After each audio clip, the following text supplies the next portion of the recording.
Thank you so much for this recognition, and to Afshan, Amy, and Christine for making this night possible. And congratulations to Mrs. Clinton for the Champion of Peace Award. It's always an honor to be in the company of such accomplished women.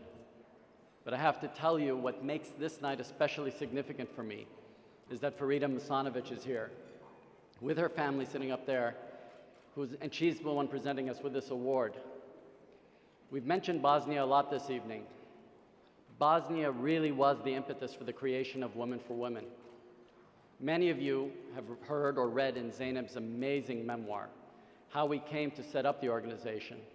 Our first visit to Croatia, our trip down the front line, our meetings in refugee camps with women survivors.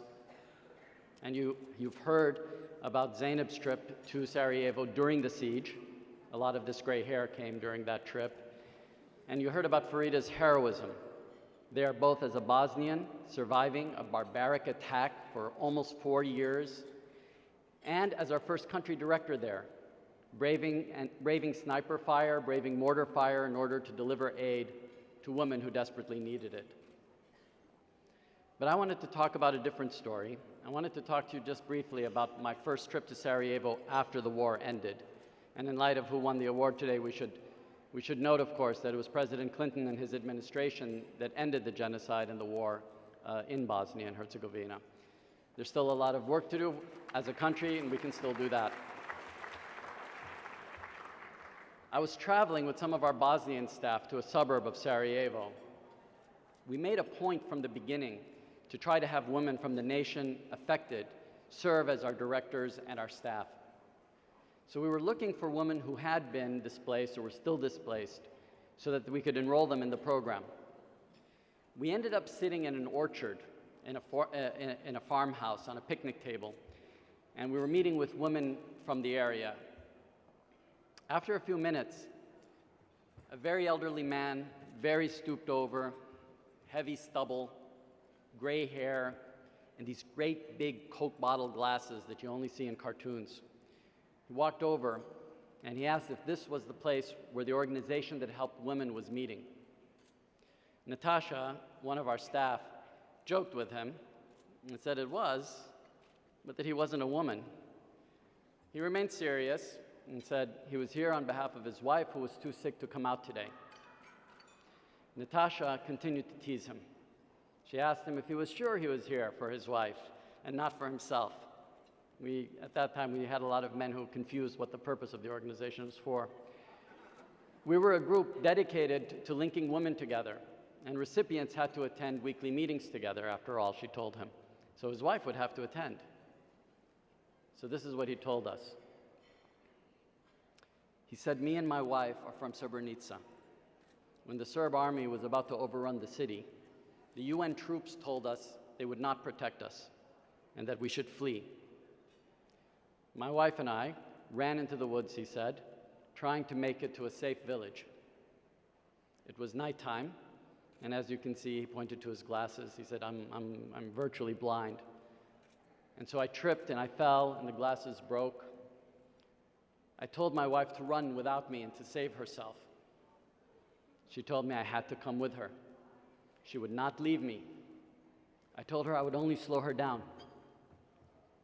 So he said, she sat down next to me, and she said, "I'm not leaving without you. We would die together." So he said, I got up, and she carried me on her back to the next village, where we survived until the war ended. He was steady in his speech the whole time he was telling us this story, but I could see that he was reliving it as he was talking. I was barely holding myself together, and Natasha was in tears as she was translating for me. He then added with determination, "I will carry my wife to each of your meetings if she can't walk. You have to include her." So we did. Now, I don't remember his name now, or his wife's, I'm sorry to say. But I realized that for him, it was an honor to help his wife, to bring her to our meetings. It wasn't charity. And that's how I view the honor I've had and continue to have to be allied with women like Zainab, like Farida. like Ngozi and Afshan, like Saida, our current country director in Bosnia, who's here. What we do is self-defense. It's self-defense for all of us in a noble cause. The battle against misogyny, like any injustice, may never end. We may always have to fight it. And as we can see in Syria, wherever there's war, women are disproportionately affected. But we're beginning to see the tide turn, thanks to the leadership of women in every community and every nation. Women like those who are here today. Women like those who've been honored today and those who've shared the stage. One day, we will see a world where culture, religion, nationality, economics, ethnicity, and gender will no longer be acceptable excuses for violence against women. All of us have to be part of making that world possible.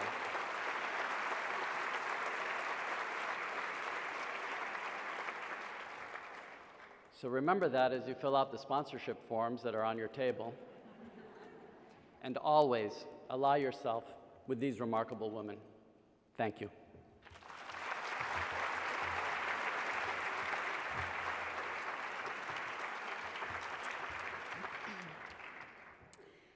In Lean In, Sheryl Sandberg talks about one of the pillars needed for a woman to lean in, and in that, one of the most important one is a supportive partner. I had the privilege, one of the most blessed things in my life, to know Amjad Atallah as a partner and a friend in pre-marriage, during marriage, and post-marriage. Thank you. He is, and I kid you not, he is the only one I know in my life that has modeled unconditional love, not only for me, but for women, and for everyone in his life. And I am so grateful, Amjad, for you, for being in my life, and for being co-founder in your family. Farida Musanovic, the woman who so beautifully introduced us today, is my heroine. That woman not only was the first person in Sarajevo, in the besieged city of Sarajevo for 4 years, who distributed money and letters and risked her life doing that. But she was also the head of the music school, which kept it open. She kept the music school open every single day during the besiege. And the kids were playing the piano and the cello and the violin in their coats and with their hats on. It was so freezing cold, and she kept it. And when I asked her, why do you do that? And she says, that's my resistance, is to keep the music school open. That is Farida Musanovic for you.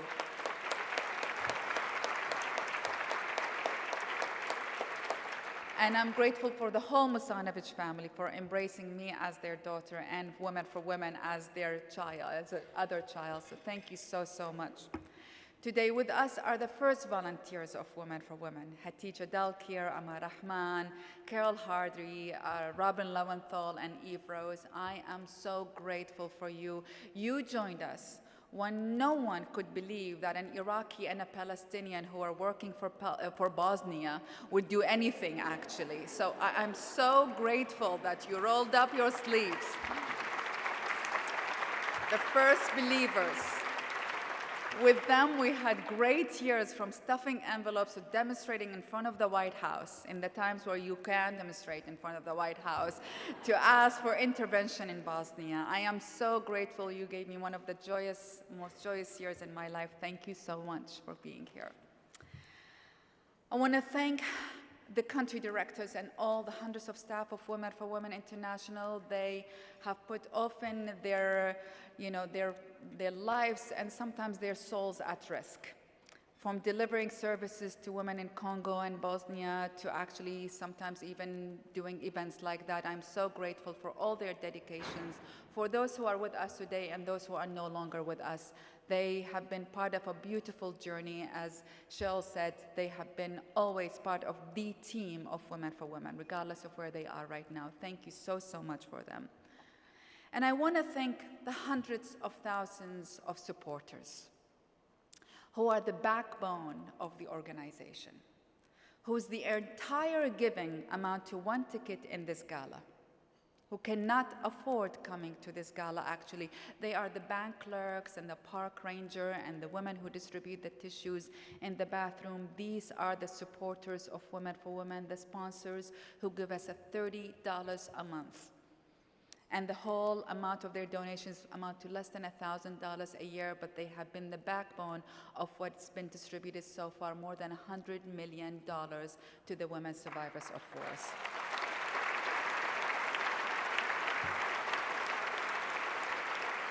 I'm equally grateful for each one of you, not only for spending your night today with us, but when it comes to that caliber of supporters, you have opened your personal homes for us.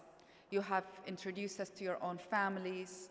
You have used your own platforms and your businesses to echo the voices of women. And what you have done actually is amazing in magnifying the cause and taking it to another level. And I'm so, so, so grateful, not only for your financial support, but for using your voice to echo the voices of women who cannot be heard today. Thank you so, so much for joining us. And finally, and most importantly, I want to thank the very women we serve. You see, I started the journey thinking it is about them and not about us. I thought that I am invisible, I have no story, and that you have no story. Justice, freedom, democracy, all of these things was about them, these other people in these other countries. Even though I'm one of these other people, actually, I'm from Iraq. But you know, you live in America and you become, you know, these other people. And then eventually, in the process, in the journey of serving, the women who are illiterate and who have gone through so much in their lives, I have learned the true meaning of courage. I have learned that if Honorata in Congo can speak up the details of her rape to the very people who ordered it, who am I not to have the courage to speak truth in a meeting room? You know, they taught me that you cannot judge people who do not stand up for their neighbors as they were rounded up in a concentration camps in Bosnia if you here don't have the courage to speak truth in your own families and in your own businesses and in your own politics. That it is not an isolated issue, it is inward, it starts in here. I learned from them that the outer journey that I embarked upon became a very inner journey. It is from Nanbi to a Congolese woman that I have learned that peace is inside my heart, as she taught me. That woman was imprisoned for 3 months in a room where she was raped day in and day out. And yet when I asked her the meaning of peace, she said, peace is inside my heart. No one can give it to me and no one can take it away from me. Oh my God, I spent so many hours meditating and yoga and all of these things to find that peace. Do you see? I had to go to Congo to learn to find the peace in my heart. I learned from the Bosnian women that you can resist in all kinds of ways, but with beauty. It is from the Bosnian woman that I learned you put lipstick on even in the midst of war as a way of resistance, of saying, the world may be unjust, but you cannot destroy my spirit. From the Afghan women, I learned that human spirit is amazing. They picked up and started over and over despite of their circumstances, not because of it. And from the women of Iraq, my own home country, I learned the need to go home and to serve in my new journey Arab and Muslim women. by echoing their voices, acknowledging their voices, and revealing the possibilities of change from within Arabic and Islamic culture through the media. The new upcoming documentary with Abby Disney and Ginny Rediker about the role of Arab women in the Arab revolutions is only the beginning of my new journey. So this is by no means goodbye, and by no means, and I have to say thank you for Afshan Khan. I am grateful for your leadership. You have my utter, full support and love. Thank you. Keep going.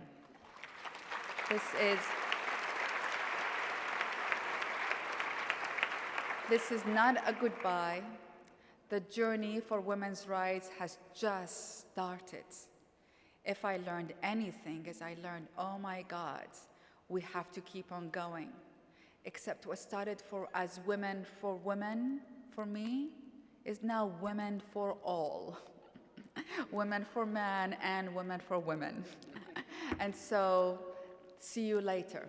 And thank you so, so much. And may we all join. Thank you.